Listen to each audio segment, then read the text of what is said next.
Araw-araw na pagbasa ng Biblia, araw 162.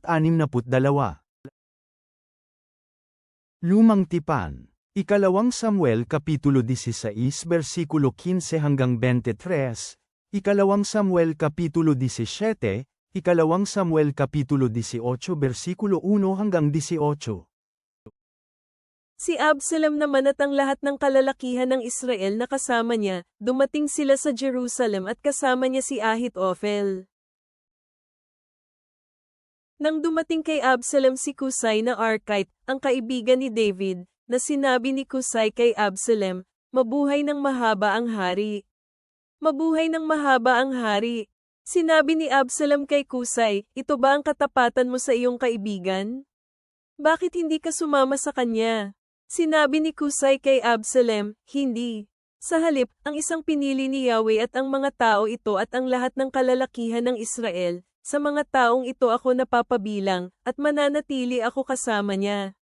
At saka, anong tao ang dapat kong paglingkuran? Hindi ba ako dapat maglingkod sa presensya ng kanyang anak na lalaki? Gaya ng paglilingkod ko sa presensya ng iyong ama, maglilingkod ako sa iyong presensya." Pagkatapos sinabi ni Absalom kay Ahitophel, "Ibigay sa amin ang iyong payo tungkol sa dapat naming gawin." Sumagot si Ahitophel kay Absalom, "Sumiping sa mga asawang alipin ng iyong ama na iniwan niya para pangalagaan ang palasyo at maririnig ng buong Israel na naging isa kang mabahong amoy sa iyong ama. Pagkatapos magiging malakas ang mga kamay ng lahat ng kasama mo." Kaya naglatag sila ng isang tolda para kay Absalom sa ibabaw ng palasyo at sumiping si Absalom sa mga asawang alipin ng kanyang ama sa paningin ng buong Israel. Ngayon ang payo ni Ahitophel na ibinigay niya sa mga araw na iyon ay para bang narinig ng isang tao ito mula mismo sa bibig ng Diyos. Ganyang paraan tiningnan ni David at Absalom ang payo ni Ahitophel.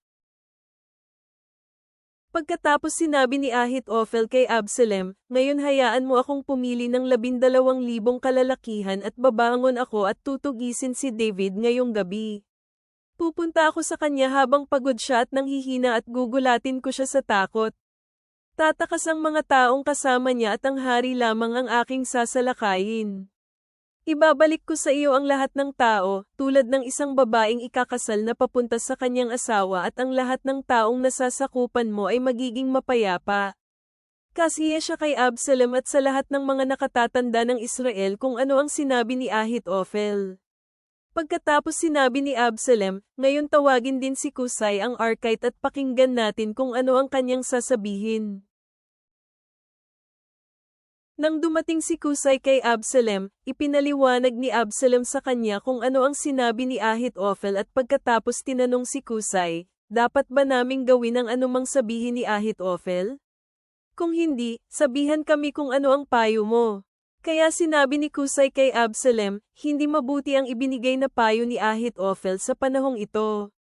Idinagdag ni Kusay, "Alam mong malakas na mga mandirigma ang iyong ama at ang kanyang mga tauhan at mabangis sila at katulad sila ng isang osong ninakawan ng mga anak sa isang bukid.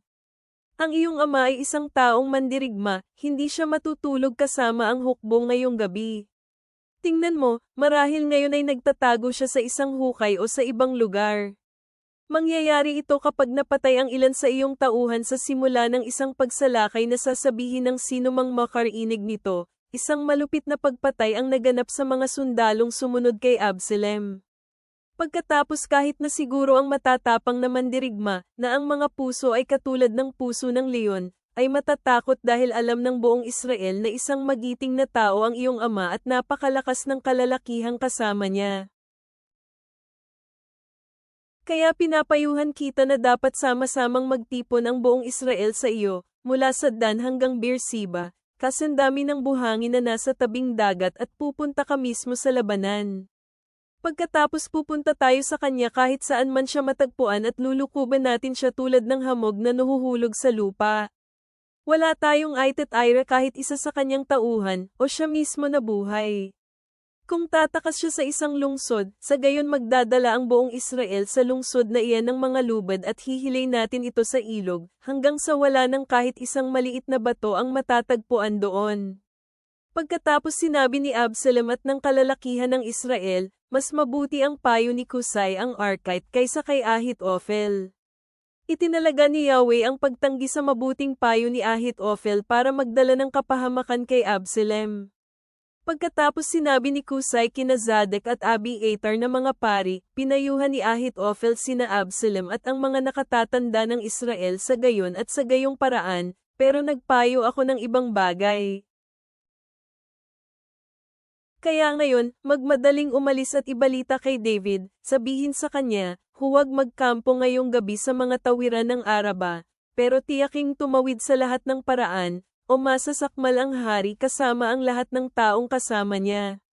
Ngayon si Jonathan at Ahimaaz ay nananatili sa balon ng Rogel, madalas pumunta ang isang babaeng lingkod at nagdadala ng mga mensahe sa kanila. Pagkatapos aalis sila at sasabihin kay Haring David, para hindi sila makita na pumupunta sa lungsod. Pero nakita sila ng isang binata at sinabi kay Absalom. Kaya nagmadaling umalis sina Jonathan at Ahimaaz at dumating sa bahay ng isang tao sa Baurim, na may isang balon sa kanyang patio, kung saan sila bumaba. Kinuha ng asawa ng lalaki ang pantikip ng balon at inilatag ito sa bakana ng balon at hinagisan ito ng trigo, kaya walang isa ang nakakaalam na nasa balon sina Jonathan at Ahimaaz. Dumating ang mga tauhan ni Absalom sa bahay ng babae at sinabing, nasaan sina Ahimaaz at Jonathan? Sinabi sa kanila ng babae, tumawid sila sa ilog. Kaya pagkatapos nilang maghanap sa paligid at hindi sila natagpuan, bumalik sila sa Jerusalem. Pagkapos nang umalis sila umakyat sina Jonathan at Ahimaaz mula sa balon. Nagtungo sila kay Haring David para magulat, sinabi nila sa kanya, bumangon ka at magmadaling tumawid sa tubig dahil nagbigay si Ahitophel ng gayon at gayong payo tungkol sa iyo. Pagkatapos bumangon si David at ang lahat ng taong kasama niya, at tumawid sila sa Jordan. Pagliwanag ng umaga walang isa sa kanila ang nabigong tumawid sa Jordan. Nang makita ni Ahitophel na hindi sinunod ang kanyang payo, nilagyan niya ng upuan ang kanyang asno at umalis. Umuwi siya sa kanyang sariling lungsod, inayos ang kanyang mga bagay-bagay at nagbigti siya. Sa ganitong paraan namatay siya at inilibing sa libingan ng kanyang ama. Pagkatapos dumating si David sa Mahanaim. Samantalang si Absalom, tumawid siya sa Jordan, siya at ang lahat ng kalalakihan ng Israel na kasama niya. Pagkatapos ginawang pinuno ni Absalom si Amasa sa hukbo sa halip na si Joab. Si Amasa ay anak na lalaki ni Jeter na Israelita na sumiping kay Abigail, anak na babae ni Nahas at kapatid ni Zeruias, ang ina ni Joab. Pagkatapos nagkampo ang Israel at si Absalom sa lupain ng Galaad. Nang dumating si David sa Mahanaim, sina Sobi anak na lalaki ni Nahas mula sa Raba ng mga taga-Aman at Makir anak na lalaki ni Amiel mula sa Lodabar at Barzillai na taga-Galaad na mula sa Raj-Ilim, nagdala ng mga tulugang banig at mga kumot, mga mangkok at mga banga, mga trigo at hari ng sebada, sinangag na butil, mga patani, mga lentil, pulot, mantikilya, tupa at keso. Kaya maaaring kumain si David at ang mga taong kasama niya. Sinabi ng mga lalaking ito, gutom ang mga tao, pagod at uhaw sa ilang. Binilang ni David ang mga sundalong kasama niya at nagtalga ng mga kapitan ng libo-libo at mga kapitan ng daan-daan. Pagkatapos ipinadala ni David ang hukbo, isang katlo sa ilalim ng pamumuno ni Joab, isa pang katlo sa ilalim ng pamumuno ni Abisai anak ni Zeruias, kapatid ni Joab at isa pa ring katlo sa ilalim ng pamumuno ni Itay na tagagat. Sinabi ng hari sa hukbo, titiyakin kong sasama rin ako sa inyo. Pero sinabi ng kalalakihan, hindi ka dapat pumunta sa labanan, dahil kung tatakas kami hindi sila mag-aalala sa amin, o kung mamatay ang kalahati sa amin wala silang pakialam. Pero kasing halaga mo ang 10,000 sa amin. Kaya mas mabuting maghanda kang tulungan kami mula sa lungsod. Kaya sinagot sila ng hari, gagawin ko anuman ang pinakamabuti para sa inyo. Tumayo ang hari sa tarangkahan ng lungsod habang lumabas ang buong hukbo ng daan-daan at libo-libo. Inutusan ni David sina Joab, Abisai at Itay sa pagsasabing, makitungo ng malumanay alang-alang sa akin sa binata, kay Absalom. Narinig ng lahat ng tao na ibinigay ng hari sa mga kapitan ang utos na ito tungkol kay Absalom. Kaya lumabas ang hukbo sa kabukiran laban sa Israel, umabot ang labanan sa kagubatan ng Ephraim. Natalo roon ang hukbo ng Israel sa harapan ng mga sundalo ni David, may isang matinding patayan doon sa araw na iyon ng 20,000 kalalakihan. Umabot ang labanan hanggang sa buong kabukiran at mas maraming kalalakihan ang nilamon ng kagubatan kaysa ng espada. Nagkataong nakasalubong ni Absalom ang ilan sa mga sundalo ni David. Nakasakay si Absalom sa kanyang mola at napadaan ang mola sa ilalim ng makakapal na sanga ng isang malaking punong kahoy at sumabit ang kanyang ulo sa mga sanga ng puno. Naiwan siyang nakabitin sa pagitan ng lupa at ng langit habang nagpatuloy sa pagtakbo ang kanyang sinasakyang mola. Nakita ito ng isang tao at sinabihan si Job, "Tingnan, nakita kong nakabitin si Absalom sa isang punong kahoy." Sinabi ni Job sa taong nagsabi sa kanya tungkol kay Absalom, "Tingnan mo. Nakita mo siya? Bakit hindi mo siya hinampas pababa sa lupa? Bibigyan sana kita ng 10 siklong pilak at isang sinturon." Sumagot ang lalaki kay Job, "Kahit na makatanggap ako ng 1,000 siklong pilak, hindi ko pa rin iaabot ang aking kamay laban sa anak ng hari, dahil narinig naming lahat na inutusan ka ng hari, si Abisai at si Itay, sa pagsasabing, walang isa mang dapat gumalaw sa binatang si Absalom. Kung inilagay ko sa panganib ang aking buhay sa pamamagitan ng isang kasinungalingan, at walang makukubli mula sa hari, pinabayaan mo na lang sana ako." Pagkatapos sinabi ni Job, "Hindi na ako maghihintay sa iyo." Kaya nagdala si Job ng 3 sibat sa kanyang kamay at isinaksak ang mga ito sa puso ni Absalom, habang buhay pa siya at nakabitin mula sa kahoy. Pagkatapos pumaligid ang 10 binatang kalalakihang tagadala ng sandata ni Job kay Absalom, sinalakay siya at pinatay. Pagkatapos hinay pa ni Job ang trumpeta at bumalik ang hukbo mula sa pagtugis sa Israel, dahil pinabalik ni Job ang hukbo. Kinuha nila si Absalom at itinapon siya sa isang malaking hukay sa kagubatan, inilibing nila ang kanyang katawan sa ilalim ng isang malaking tumpok ng mga bato, habang tumatakas ang buong Israel, ang bawat tao sa kanilang sariling tahanan. Ngayon si Absalom, nang buhay pa siya, nagtayo siya para sa kanyang sarili ng isang malaking halijing bato sa lambak ng hari, dahil sinabi niya, "Wala akong anak na lalaki para ipagpatuloy ang alaala ng aking pangalan." Pinangalanan niya ang haligi kasunod sa kanyang sariling pangalan, kaya tinawag itong bantayog ni Absalom hanggang sa araw na ito. Bagong Tipan. Acts 7:20-43. Isinilang si Moises ng panahong iyon, siya ay napakaganda sa harapan ng Diyos at inalagaan ng 3 buwan sa bahay ng kanyang ama. Nang siya ay itinapon, kinuha siya ng anak na babae ng paraon at pinalaki siya na kagaya ng kanyang sariling anak. Naturunan si Moises sa lahat ng kaalaman ng mga taga-Ehipto, at naging makapangyarihan siya sa kanyang mga salita at mga gawa. Ngunit nang siya ay nasa 40 taon na, pumasok sa kanyang puso na bisitahin ang kanyang mga kapatid, ang mga anak ni Israel. Nang makakita siya ng Israelita na inaapi, ipinagtanggol siya ni Moises at pinaghiganti sa pamamagitan ng paghampas sa Ehipsyo. Inakala niya na maiintindihan siya ng kanyang mga kapatid na inililigtas sila ng Diyos sa pamamagitan ng kanyang kamay. Ngunit hindi nila naintindihan. Nang sumunod na araw pumunta siya sa ilang mga Israelita habang sila ay nag-aaway, sinubukan niyang pagkasunduin sila. Sinabi niya, "Mga Ginoo, kayo ay magkapatid, bakit kayo nag-aaway?" Ngunit itinulak siya ng lalaking nanakit sa kanyang kapatid at sinabi, "Sino ang naglagay sa iyo upang mamuno at humatol sa amin? Nais mo ba akong patayin katulad ng pagpatay mo sa Ehipsyo kahapon?" Tumakas si Moises matapos na marinig ito, naging dayuhan siya sa lupain ng Madian, kung saan siya ay naging ama ng 2 anak na lalaki. Nang makalipas ang 40 taon, nagpakita sa kanya ang anghel sa ilang ng bundok Sinai, sa ninggas ng apoy na nasa mababang punong kahoy.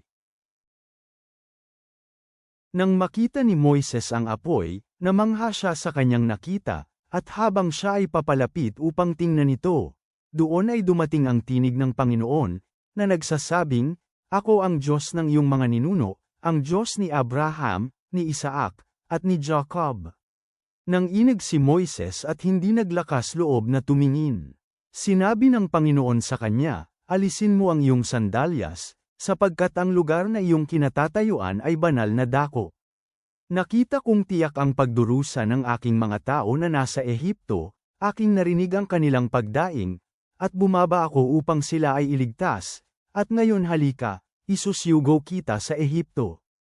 Itong Moises na kanilang tinanggihan, ng kanilang sinabi, sino ang naglagay sa iyo na tagapamuno at tagahatol, siya ang sinugo sa atin ng Diyos upang maging tagapamuno at tagapagligtas.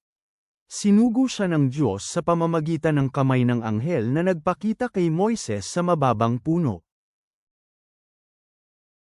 Ginabayan sila ni Moises palabas ng Ehipto, pagkatapos gumawa ng mga himala at tanda sa Ehipto at sa Dagat na Pula at sa ilang sa loob ng 40 taon.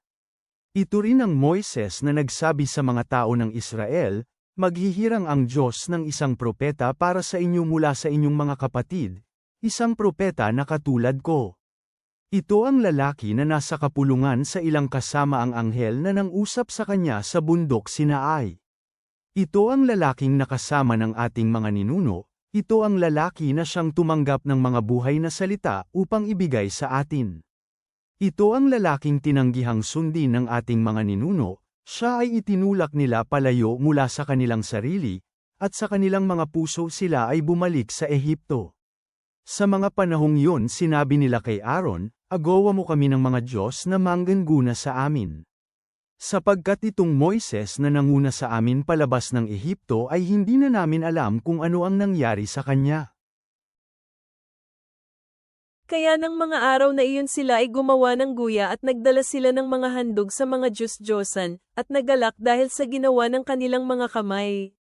Ngunit ang Diyos ay tumalikod at isinuko sila upang sumamba sa mga bituin sa langit, gaya ng nasusulat sa aklat ng mga propeta, nag-alay ba kayo sa akin ng patay na hayop at ng mga handog sa ilang sa loob ng 40 taon, sambahayan ng Israel? Tinanggap ninyo ang tabernakulo ni Melek at ang bituin ng Diyos na si Rephan, at ang mga imahe na inyong ginawa upang sila ay sambahin. At dadalhin ko kayo palayo sa Babylonia.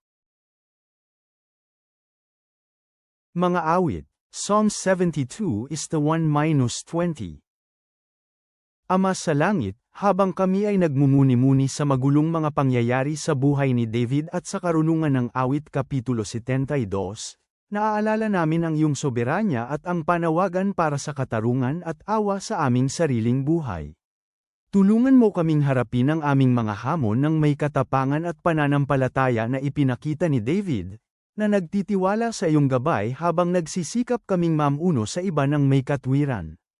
Naway kami, tulad ni Esteban sa mga gawa, ay buong tapang na ipahayag ang iyong katotohanan at manatiling matatag sa aming pananampalataya sa gitna ng kahirapan.